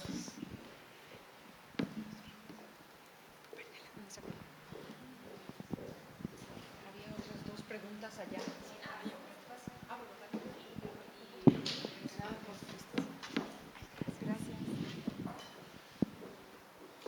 ¿Primero yo? Sí. Hola, disculpen, estoy acá, pero no podía quedarme con esa duda y con ese cuestionamiento. Ahora que vi el índice, yo veía en esta de la paz positiva, no creo que no se incluye la educación para la paz, es decir, que tanto el Estado ha tenido programas o ha trabajado en la cultura de paz. No lo vi en esta parte que nos muestra, creo que sería importantísimo porque así estaríamos viendo qué fomento hay de parte de los estados en eso, ¿no? Bueno, nosotros como profesores de esta universidad, pues estamos muy interesados y a propósito de lo que preguntaban ahora el compañero aquí, acaba de aprobarse una maestría en cultura de paz en esta universidad, entonces vamos a trabajar fuerte, somos parte de hecho con Flor hemos estado un grupo de docentes, de ahí surgió esta iniciativa y ya en enero estaremos iniciando, entonces para que si alguien está interesado, con todo gusto estamos ya trabajando en eso y cada quien en su trinchera, pero creo que es importante ese esfuerzo. Entonces básicamente serán las dos, el comentarles que en esta universidad ya está esta maestría que estaremos empezando en enero y por otra parte la importancia de contabilizar lo que se trabaja en educación, porque creo que sí somos muchas instituciones que estamos ya en ese camino, tanto en educación formal como en educación popular. Hay varios grupos a los que yo pertenezco de América Latina que de forma popular, es educación no institucional, sino de trabajo en comunidad, también se trabaja de forma altruista por la paz. Entonces creo que sí hay muchísimas herramientas para seguir construyendo y sería importante medirlas, creo yo. Excelente. Solo como una respuesta, nosotros lo incluimos en los altos niveles de capital humano, ahí abajo. Los indicadores son de salud, nivel educativo, o sea, educación, salud y el índice de desarrollo humano también. Lo ponemos ahí nosotros, ¿no? Claro, merecería una esfera completa ahí, ¿no? Y yo solamente, para complementar lo que ya mencionaba la profesora, es que a mí se me pasó decirlo, pero la Universidad de Querétaro es pionera, es punta de lanza a nivel nacional en los temas de cultura de paz, de educación para la paz y de programas dentro de la universidad para la paz. Van muy avanzados, entonces cuando nos invitaron a firmar un convenio de colaboración, pues estábamos muy contentos, muy dispuestos, porque sabemos que estamos pues acompañando a una institución que está abriendo brecha, que está impulsando a nivel nacional, siendo ejemplo. Y eso es lo que escucho yo fuera del Estado una y otra vez, que es ejemplar el trabajo que han hecho. Entonces, pues por eso también cuenten con nosotros para lo que podamos aportar. Adelante, muchas gracias. Sí.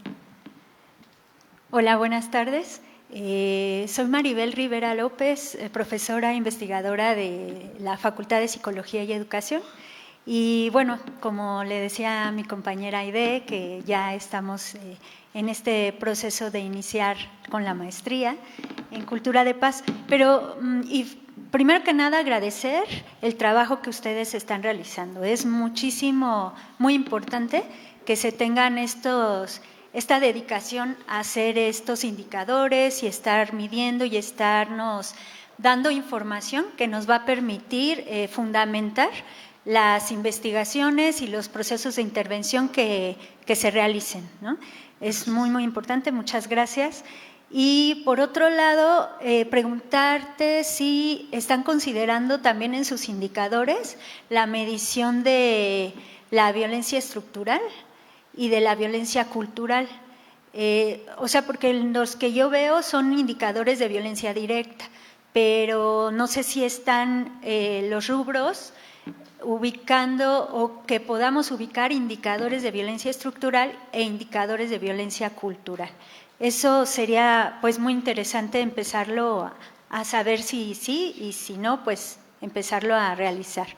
Y la otra pregunta es, desde donde tú trabajas, viéndonos a nosotros como una entidad externa, a nosotros como academia, como una universidad que está interesada en este trabajo de la construcción de paz y de cultura de paz, ¿qué sugerencias nos podrías aportar para que como academia podamos trascender esa polarización, esas dificultades que luego se guardan en las relaciones y que no permiten que se trabaje, que se construya un lenguaje común, que se construya un piso común y que se vaya como de manera unida, sino que también se da, yo creo que eso pasa en todas las universidades, pero también se da mucho esta como descalificación, como no reconocimiento de quienes ya han estudiado los temas con profundidad, con tiempo,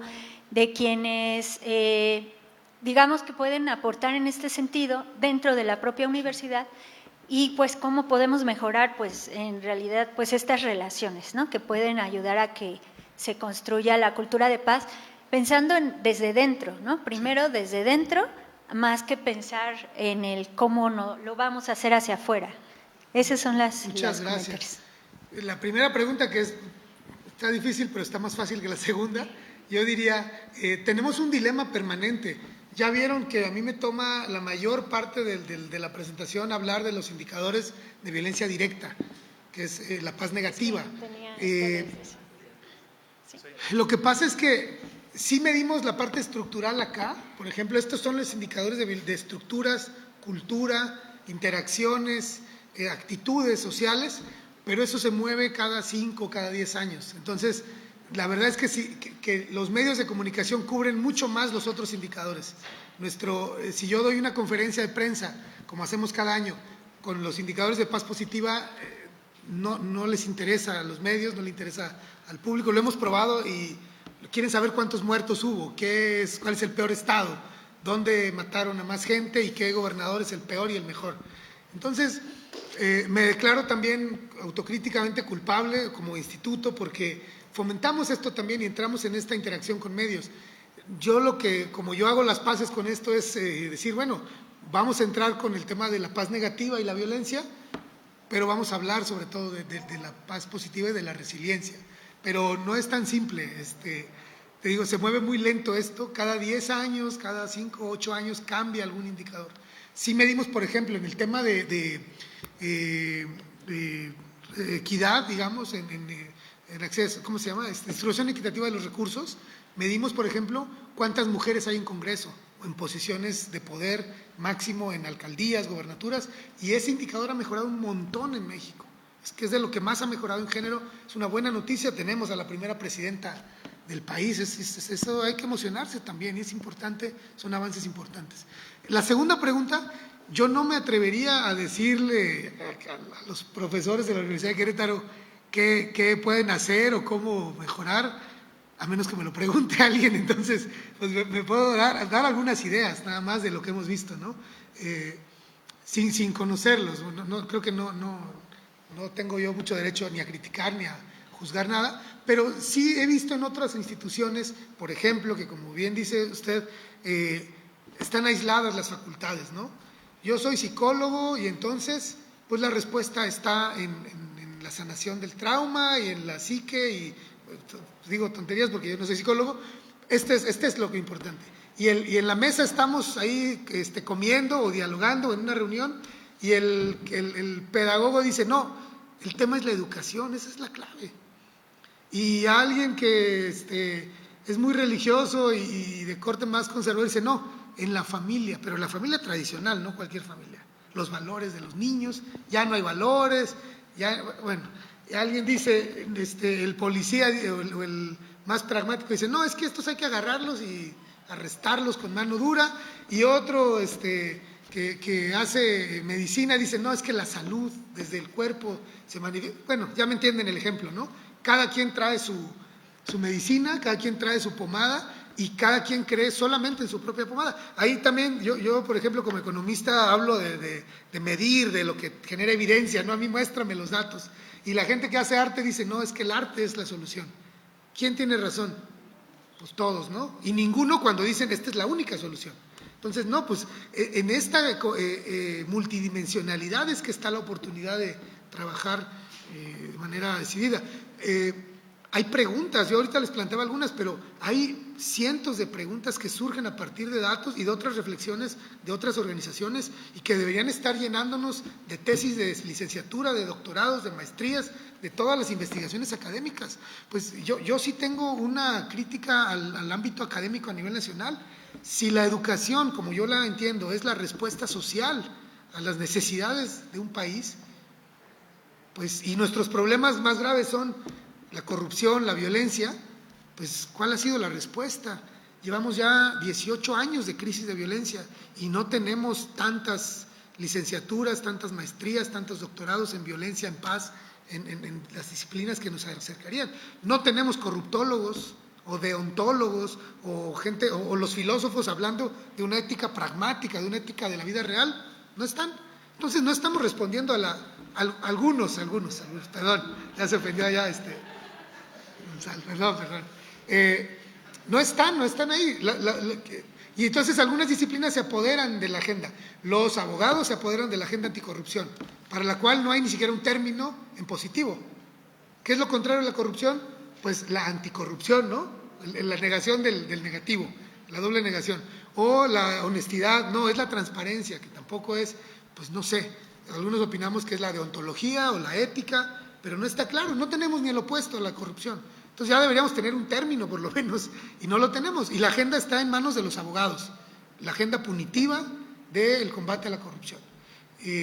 Lo mismo con la violencia, está en manos, en algunos casos, de los psicólogos o de los de algunos. Imagínense, yo soy economista y estoy en estos temas, pues no me formé para esto, ya luego me compuse, pero originalmente no era mi tema. Entonces faltan respuestas más claras, que se respondan las preguntas que están sucediendo. Y finalmente, ya para concluir, creo que en la interdisciplina, y algunos ya hablan incluso de la intradisciplina, que las disciplinas, los campos de estudio se converjan y se mezclen y se fundan, porque el que trae martillo a todo le ve cara de clavo, ¿no? Entonces, cada quien anda buscando su propio tema. Pues no, vamos a ver para qué otras cosas sirve el martillo, ¿no? Y la madera del martillo y cómo se combina con otras herramientas. Y en esas sinergias, en esa complejidad y en esa intradisciplina, creo que hay mucho que explorar en el conocimiento. Hemos hablado mucho con la maestra Flor y decimos cómo transversalizamos la paz en la universidad. Sabemos que no puede ser, que no basta con ir a darles pláticas de paz a cada facultad. Le decimos, no, tenemos que preguntarle a la facultad de contabilidad cómo la contabilidad puede ser, cómo de contribuir a la paz, cómo la psicología contribuye a la paz, cómo hasta lo fiscal puede contribuir con la paz, ¿no? No sé bien cómo, pero hay que preguntarnos y hay que trabajarlo y diseñarlo y crearlo juntos. La construcción de la paz convoca mucho a la creatividad, a la imaginación, a encontrar nuevas formas, nuevas maneras de relacionarnos, construir cosas que no existen.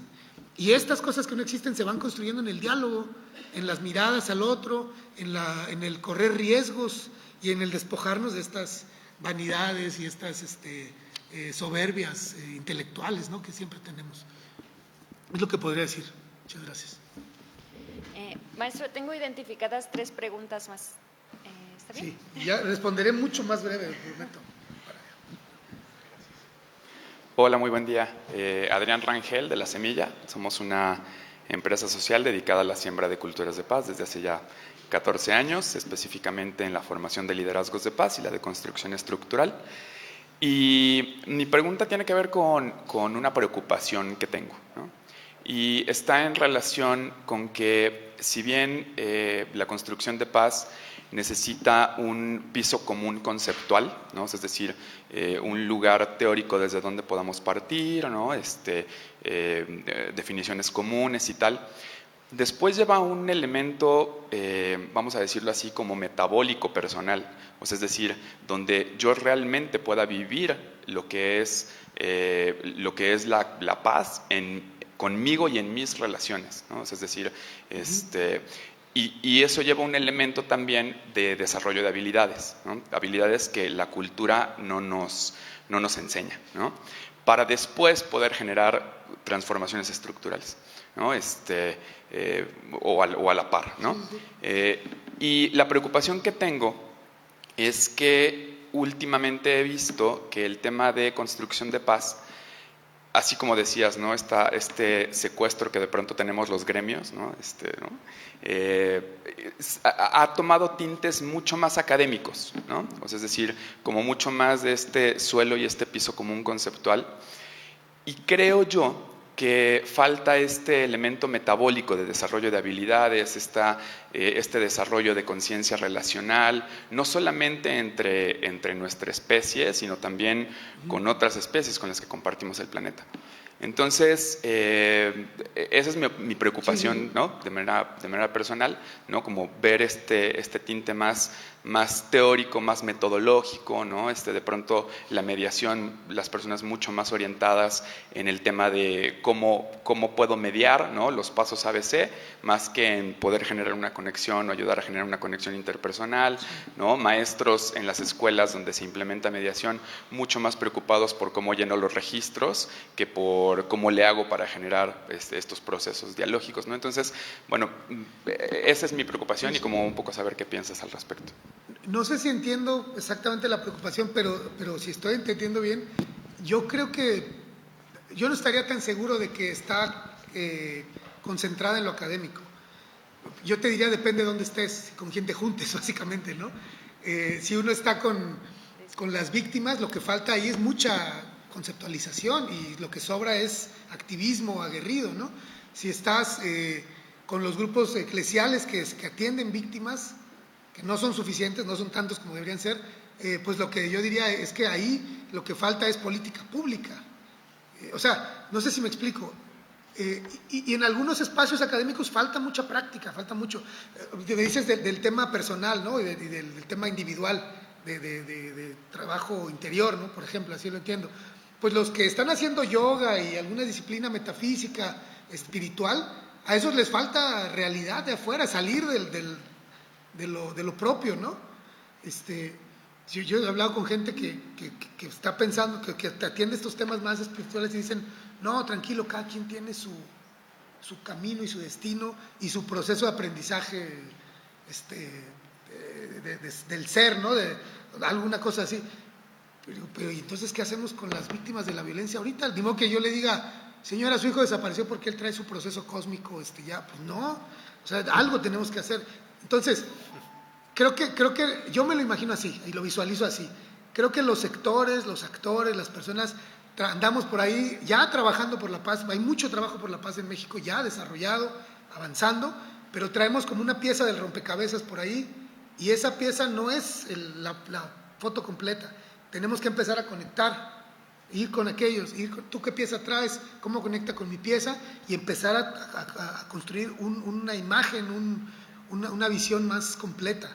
Porque lo que veo ahorita, la buena noticia es que cada vez hay más iniciativas de paz, pero yo lo que veo es que están fragmentadas, desarticuladas. Por eso, pues yo no soy académico, pero aquí estoy en la universidad, yo no soy católico, pero estoy con el diálogo nacional. No me gusta el papel del ejército, pero voy al ejército a hablar con ellos de paz, por ejemplo, donde me dejan ir, ahí voy. Porque en ese intercambio, más que ir a decir, también voy a escuchar y aprendo y estoy entendiendo. Y creo que lo que falta es construir como las arañas tejen sus telarañas, ¿no? Fijan uno acá, fijan otro acá, y poco a poco se va construyendo algo que se va conectando. De tal manera que cuando vibra allá, la vibración llega hasta este lado, ¿no? Así es como yo me imagino que se puede construir la paz en la diversidad de los sectores y la conexión de los factores. No sé, sí. Una pregunta, ¿habrá algún índice de relaciones duraderas que conozcas? Así como como podría ser un indicador, entonces, como lo habías puesto, de relaciones de vecinos, relaciones de pareja duraderas, ¿no hay? No sé. Es la primera vez que me preguntan eso. No sé, es interesante la pregunta. Porque siempre se ve desde la violencia, pero ¿qué sería lo contrario a la violencia de pareja? No, pues relaciones armónicas, relaciones duraderas, sanas, nada ¿no? más Claro. relaciones duraderas no hay. Sí, porque yo no daría, ya estamos desviándonos, pero yo no daría ni por supuesto la monogamia, ¿no? En relaciones duraderas. Cualquier forma de relacionarse. Por algo. Casi no diría ni en pareja, sino relaciones humanas, tal vez. Sí, como algo así de. Es interesante. Mira, lo más cercano que yo. ¿Cuál es tu nombre, perdón? Arturo. Arturo, lo más cercano que yo he visto, Arturo, que no está ni cerca de lo que dices, es estas encuestas del INEGI sobre confianza. Y queda muy claro que las personas confiamos más en nuestras relaciones cercanas, en la familia, amigos, compañeros de trabajo, etcétera, etcétera. Y luego, mucho después, en la policía, o en el ejército, en los jueces, en los partidos. O sea, esos están lejos. Sí. La confianza de las personas está puesta. Parecería algo natural. y decía, oh, pues obviamente voy a confiar más en mi vecino que en el policía, pero Sí. no es natural. Se supondría que tenemos confianza en las instituciones, aspiramos a eso y estamos lejos. Entonces, pues no sé, me lo llevo de tarea para pensar e investigar. Es que sí, porque por ejemplo es va a ser una tendencia a que cada cuánto se separan las parejas, que creo que pasan la prueba de los 6 meses, luego 3 años y ya luego de eso cada vez va a ser una tendencia pues Sí. mayoritaria. Entonces, ¿qué tanto, por ejemplo, hay relaciones de amistades o así que Sí. sean de relaciones duraderas, que puede ser como lo Yo contrario? no lo sé, Arturo, y nos meteríamos ahí en Honduras, que yo creo en polémicas. Yo no sé si una relación que dura más es mejor o es menos violenta que una que termina pronto, ¿no? Hay gente a la que yo sí le deseo que se separe ya muy pronto, y ya se tardó mucho, y otros que bueno, que siguen juntos, ¿no? Es interesante lo que planteas. Gracias. Hola, ¿qué tal? Muy buenas tardes. Mi nombre es Enrique de Jesús Flores Cueto, soy estudiante de la Universidad Tecnológica de San Juan del Río. Mi pregunta es, ¿cómo fue el impacto al obtener los resultados del indicador de los de violencia que nos dijo al principio, miedo a la violencia, y qué les permitió comprender al obtener los resultados? Sí, gracias por la pregunta. No hay mucho misterio, ni es muy elaborada la respuesta. Es una encuesta del INEGI que habla de qué tan inseguro se siente usted en su estado, y es un porcentaje. O sea, levantan encuesta, una encuesta, una muestra representativa en los estados, y dicen en Guerrero, en Baja California, en Querétaro, la gente se siente, el 53% de los encuestados en Querétaro dijeron que se sentían inseguros en el estado en el 2023 que levantamos la encuesta. Y luego vienen otras preguntas en otros instrumentos, pero nosotros tomamos ese indicador muy simple. De hecho, el instituto no levanta datos ni información, nosotros utilizamos otras bases de datos, las procesamos, las detallamos, las complementamos. Donde hay cifra negra o falta de denuncia, le completamos los delitos comparado con otras encuestas que usamos también, y presentamos estos resultados, pero nosotros no recogemos ninguna información. Y quiero aprovechar porque me acabo de dar cuenta que no respondí lo que decía Ramón, ¿verdad? Pues es una pregunta muy difícil, ¿qué hacemos? Pero creo que cosas que puedan ser estratégicas es el encuentro de las personas interesadas en el trabajo por la paz. Que estén aquí ustedes de diferentes universidades, de diferentes sectores, es un buen comienzo, encontrarse, empezar a ver cómo podemos juntar estas piezas de rompecabezas, en qué está interesándonos, qué nos está doliendo más en la comunidad, en el municipio, diría, en el barrio, en la comunidad escolar o en la comunidad universitaria, y empezar a trabajar. Lo que yo diría, no hay fórmulas, no hay recetas, no es una receta de cocina. Lo que sirvió en otro municipio no va a servir aquí, lo que sirvió aquí el año pasado no va a servir aquí este año. Pero hay cosas como generalidades, agendas amplias. Y las agendas, una agenda de trabajo por la paz, que se construya no a nivel nacional, que se construya aquí. ¿Cuál es nuestra agenda? ¿Cuáles son nuestros puntos? ¿Qué fortalezas tenemos? ¿Quién puede aportar? ¿Quién nos está faltando hoy aquí? ¿Quién no vino? ¿Qué voces faltan? ¿No? Hay algunos principios de la construcción de la paz. Escucha todas las voces, sobre todo se pregunta quién no está presente hoy aquí. ¿Quiénes faltaron? ¿Quiénes nunca hemos escuchado? A esos hay que subirlos aquí la próxima vez y darles voz. ¿Quién tiene esto que nadie? Una pregunta en los talleres que hacemos constantemente es, ¿qué es lo que tú puedes hacer que nadie más puede hacer? Y ese es tu valor estratégico en la comunidad. Ese es el aporte de los empresarios, de la policía, del alcalde, del DIF o de otras instancias. Agendas que se puedan trabajar localmente, que sean realistas, que no dividan, que no fragmenten. Eso es lo que hemos visto en otros lugares, en otras experiencias. Funciona, va lento, no es como que hoy empezamos y ya el próximo año se ven resultados, pero si se construyen más este piso común, este lenguaje común, visiones compartidas. Dice Bauman que para poder tener un futuro colectivo o imaginar un futuro colectivo donde todos quepamos, necesitamos vivir experiencias compartidas. Y cada vez compartimos menos experiencias. Las tendencias son de la individualización, las tendencias son a los espacios privados. Dice Bauman que el lugar donde soñamos juntos, donde convivimos juntos y somos iguales es el espacio público. cada vez hay menos espacios públicos, incluso nos hacen creer que un centro comercial es un espacio público. Vamos a pasear a la plaza, al centro comercial, ese no es un espacio público. Ahí el que tiene más dinero, el que se la pasa mejor, no somos iguales ahí. En el parque sí somos iguales. Entonces, están todas estas tendencias hacia lo exclusivo. Tampoco no queremos comer en el restaurante más exclusivo de la ciudad. O si vives en una zona muy exclusiva que tiene 3, 4 plumas, filtros de seguridad, aquí nadie entra, ustedes se quedan afuera, solo los que son como yo viven cerca de mí. Y esos crean burbujas de aislamiento. Lo exclusivo se ha vuelto bueno. Esto es de una marca exclusiva, ¿no? Mi ropa, de diseñador exclusivo. Pero lo exclusivo tiene una etimología de exclusión, no de inclusión, es lo opuesto a la inclusión. Entonces se aprecia lo exclusivo cuando lo que estamos buscando es la inclusión, lo colectivo, donde estemos todos, donde los que somos diferentes convivamos, aunque no compartamos muchas cosas, ahí se puede soñar juntos un futuro común, ahí se puede construir algo colectivamente valioso, donde todos caben y nadie se queda afuera, ¿no? Por ahí lo veo. Hola, soy Gael, yo formo parte de la red de jóvenes de la UAC y mi pregunta es, en los indicadores de este informe ¿se encuentra alguno que mida la violencia contra la comunidad LGBT+, por motivos relacionados a orientación sexual, identidad o expresión de género? No. ¿Y no cree que debería existir un indicador de esto? Sí, tienes razón, eso es una crítica a nuestro modelo y a nuestros indicadores. Se supone que se captura en un indicador que es de agravios de grupos. Hay un estudio específico que está en la paz positiva, en la distribución equitativa de recursos y en la aceptación de los derechos de los demás. Hay un indicador que es de agravios de grupo, le llaman. Y eso son encuestas donde dicen, tú perteneces a un grupo que se sienta agraviado, pero eso no es solamente para grupos de diversidad sexual, esto también es para grupos de pueblos originarios, para comunidad de diversidad y otros. Y entonces medimos nada más la gente qué tan agraviada y ofendida o marginada se siente en su comunidad. Pero sí hace falta un indicador. Sí, claro, porque también hay ataques por homofobia, hay transfeminicidios y demás. Sí, tienes toda la razón. Sí.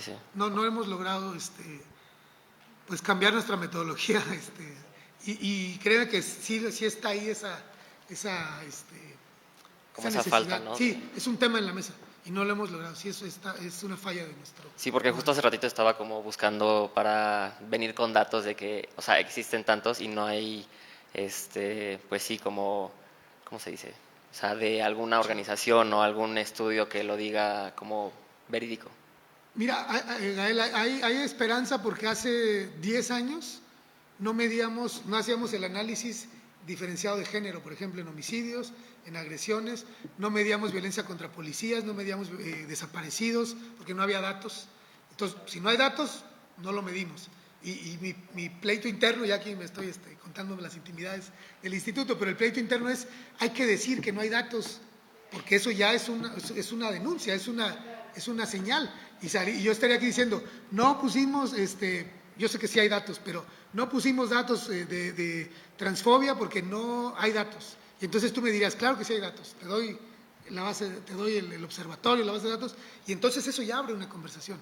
Visibilizar la falta de evidencia y datos ya es lo que yo hago con el tema del feminicidio en mi presentación, diciéndoles, no puede ser que no sepamos cómo son asesinadas las mujeres en México. Ya es un llamado de atención.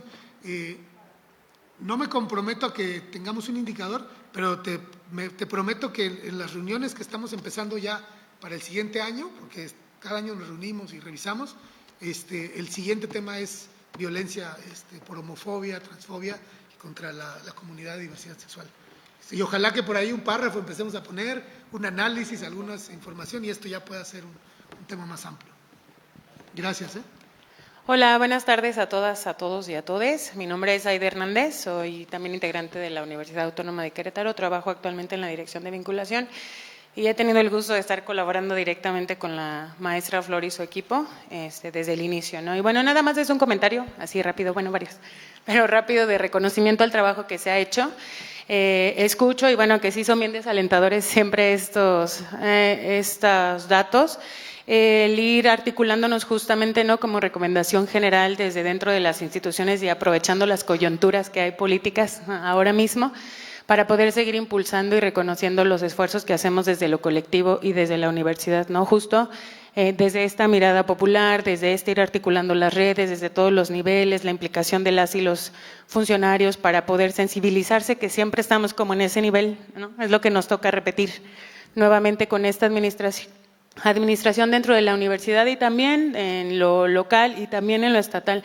Pero quiero recalcar la condición de la voluntad política, ¿no? Justo como mencionas, para hacer la incidencia y poder transformar, generar estas políticas públicas es indispensable la voluntad política en cualquier cargo en el que nos encontremos, ¿no? Entonces, para poder hacer estos diseños de proyectos, esta transformación, esta mirada transversal y además interseccional de lo que se necesita en cada una de las esferas. Y creo que la Universidad Autónoma de Querétaro no nada más es pionera, sino tenemos esa voluntad desde donde estemos, ¿no? Yo vengo de la sociedad civil, soy egresada de aquí, he estado trabajando en vinculación, en gobierno del Estado y todo mundo jalo, de aquí no me dejarán mentir mis compañeras y compañeros, para poder ir sumando y creo que esa es una condición de fuerza, ¿no?, que abona justo al lema que tiene nuestra rectora, la diversidad, y empuja lo que sí podemos hacer para transformar. De ahí que las redes puedan estarse colocando, de ahí que la maestría, que cuando lo leí, genial, que suceda, que se siga colocando y también no por demeritar a los aliados que se suman, ¿no?, que por fortuna cada vez son más, sino también la mirada institucional de cuando una mujer está al frente, ¿no? Y eso como que es una rendijita ahora que hay una mujer al frente de esta nación que permita estar transformando con mayor impacto y potencia, como mencionabas. Entonces, bueno, nada más felicitar, agradecer su esfuerzo, que sí nos sirve de referente, reconocer el trabajo de mis compañeras de Cultura de Paz, es un orgullo, la neta, y pues aquí estoy para lo que ocupen. Muchas gracias.